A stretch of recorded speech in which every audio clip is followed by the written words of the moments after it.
Et si, en cherchant à plaire à Washington, l'Inde venait de perdre la partie la plus cruciale de son jeu énergétique? Imaginez, pendant des années, vous achetez votre pétrole au meilleur prix, vous bâtissez toute une industrie sur cette aubaine et, du jour au lendemain, vous décidez de changer de fournisseur, parce que le climat politique l'exige. En janvier, l'Inde a réduit ses importations de pétrole russe de 12%. Sur le papier, ça ressemble à une décision pragmatique, une simple diversification. Mais en réalité, c'est un pari politique risqué, où la sécurité énergétique de 1,5 milliard de personnes se retrouve en jeu. Pourquoi ce choix maintenant, alors que la Russie continue d'offrir des remises de $10 par baril? Parce que derrière la façade des chiffres, les pressions occidentales montent, assurances compliquées, logistique hasardeuse, monnaies instables, et Washington qui murmure à Delhi « Moins de Moscou, plus de nous ». Mais à quoi l'Inde renonce-t-elle vraiment? À du pétrole bon marché, à sa force de négociation face à l'OPEP, à sa stabilité économique. Un faux pas, et voilà que le marché s'adapte, les barils s'envolent vers la Chine, tandis que les prix flambent pour les Indiens. L'Inde joue-t-elle avec le feu pour une question d'image? Plongeons dans les chiffres et le contexte pour comprendre l'ampleur du pari indien. 12% de baisse, 1,25 million de barils par jour.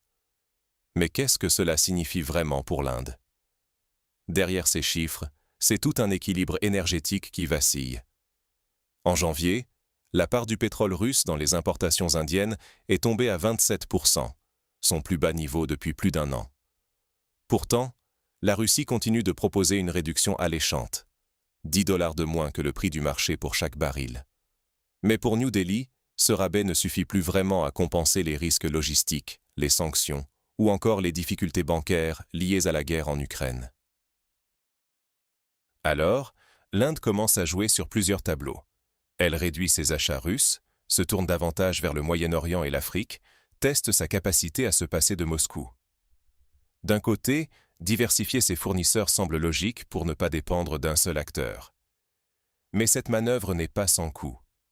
Car le pétrole en provenance du Golfe ou d'Afrique, lui, se négocie au prix fort, sans remise spéciale, sans traitement de faveur. Et ces vendeurs, souvent membres de l'OPEP, ajustent leurs prix et leur production, parfois même en coordination avec la Russie. Le risque? C'est simple.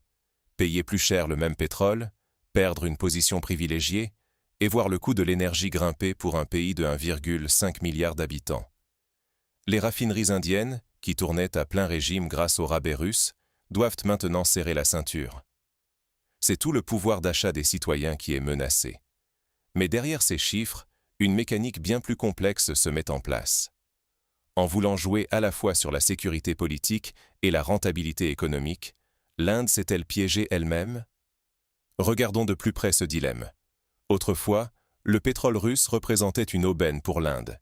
Des prix cassés, un flux régulier, et surtout, un moyen de pression essentiel face aux géants du Moyen-Orient.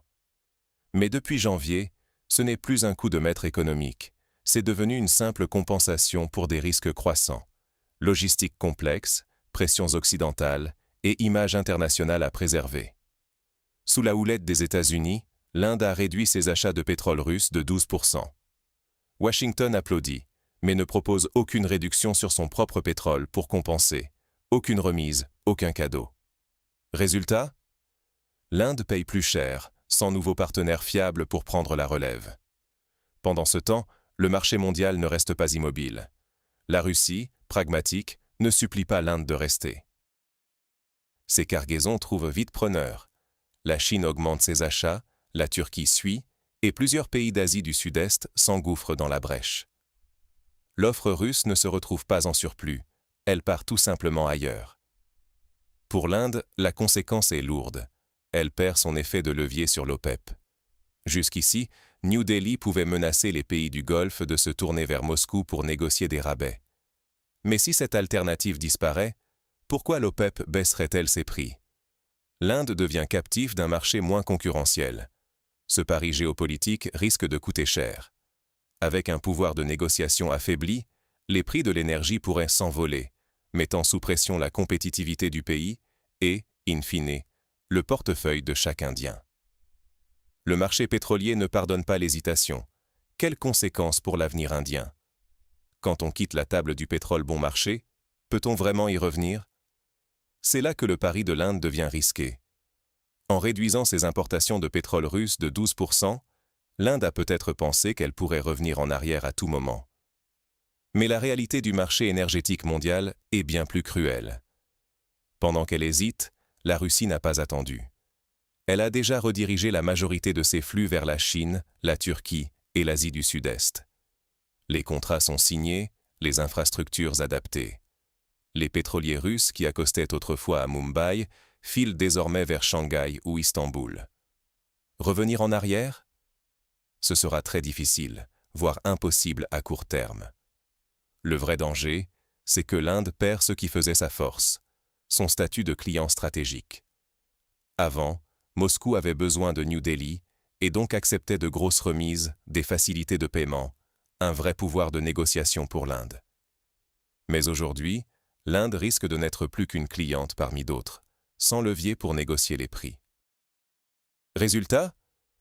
Les prix à la pompe pourraient grimper, l'inflation s'installer, et c'est la vie quotidienne de 1,5 milliard de personnes qui en paieraient le prix. Et ce n'est pas tout. Si l'Inde perd son avantage compétitif sur le coût de l'énergie, toute son économie risque de ralentir. Moins de croissance, moins d'emplois, moins de pouvoir d'achat. Face à l'OPEP, le pays aura beaucoup moins de poids pour négocier quoi que ce soit.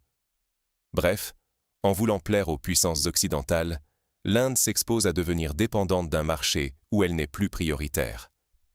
Alors, quelles leçons l'Inde et le reste du monde peuvent tirer de ce pari risqué? Dans le grand jeu pétrolier, qui sont les vrais gagnants? Pour l'Inde, la réponse n'est plus si évidente. Sa force, ces 3 dernières années, était de se positionner comme l'acheteur incontournable du brut russe, négociant des tarifs à prix cassés, jusqu'à $10 de moins par baril. Résultat, le pays contrôlait ses coûts énergétiques, soutenait ses raffineries, exportait avec marge vers l'Asie et protégeait le portefeuille de ses 1,5 milliard de citoyens. Une stratégie qui lui donnait aussi du poids face à l'OPEP et ses autres fournisseurs. Mais en réduisant volontairement ses importations de Russie, New Delhi se prive d'un levier majeur. Désormais, l'OPEP, Arabie Saoudite et Irak en tête, n'ont plus vraiment de raison d'accorder des ristournes à l'Inde. Pourquoi baisser les prix si le client n'a plus d'alternative? La logique du cartel est implacable. Si tu n'as pas de plan B, tu paies plein tarif. Et pendant que l'Inde hésite, le marché mondial, lui, réagit à la seconde. La Russie n'attend pas. Elle redirige déjà ses flux vers la Chine, la Turquie ou l'Asie du Sud-Est. Ces barils ne resteront pas sans acheteurs, et Moscou encaisse même de meilleures marges grâce à la concurrence. Le vrai risque pour l'Inde, c'est de perdre à la fois son avantage compétitif et sa capacité de négociation. L'économie mondiale n'a que faire des symboles politiques. C'est l'offre, la demande et la rapidité d'adaptation qui dictent les règles. À force de courir plusieurs lièvres, New Delhi risque de se retrouver sans levier, confronté à la hausse mécanique des prix à la pompe et à une inflation qui viendra rogner le pouvoir d'achat de tous, du chauffeur de taxi à l'entrepreneur du digital. La leçon est claire. Dans le pétrole, l'hésitation coûte cher. Ce pari politique pourrait se solder par des milliards perdus, moins de compétitivité et un appauvrissement diffus mais bien réel. Pour l'Inde mais aussi pour d'autres pays tentés de troquer des avantages économiques tangibles contre des promesses diplomatiques incertaines, c'est un avertissement. Voici ce que cela signifie pour l'avenir énergétique de l'Inde. La géopolitique peut-elle vraiment battre la logique économique? C'est la question qui se pose aujourd'hui alors que l'Inde choisit, volontairement, de réduire ses importations de pétrole russe. On nous parle de diversification, de choix stratégiques. Mais la réalité, c'est que New Delhi est en train de sacrifier un avantage compétitif colossal sous la pression de l'Occident, alors même que d'autres grands acheteurs, comme la Chine ou la Turquie, s'empressent de profiter de ce pétrole à prix cassé. Le marché, lui, n'attend personne. Les exportateurs russes n'ont pas perdu de temps pour réorienter leurs flux. Les barils indésirables en Inde trouvent preneurs ailleurs, souvent à des conditions encore plus favorables pour Moscou. La concurrence pour ces volumes bon marché s'intensifie, et l'Inde, qui croyait pouvoir jouer sur tous les tableaux, se retrouve piégé par sa propre hésitation. Le pari est risqué. En croyant qu'elle pouvait utiliser le pétrole russe comme levier sur Moscou et Pékin à la fois, l'Inde a oublié une règle élémentaire.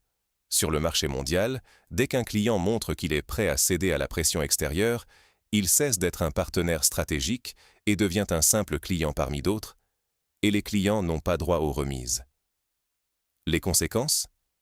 Déjà, les raffineurs indiens perdent en marge, les coûts de production grimpent, les prix à la pompe suivent, et tout le pays risque de voir son pouvoir d'achat s'éroder.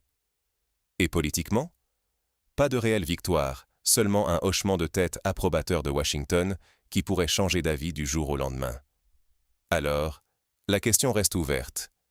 L'Inde acceptera-t-elle de continuer sur cette voie, au risque de compromettre la stabilité énergétique et la prospérité de 1,5 milliard de citoyens? À vous de juger.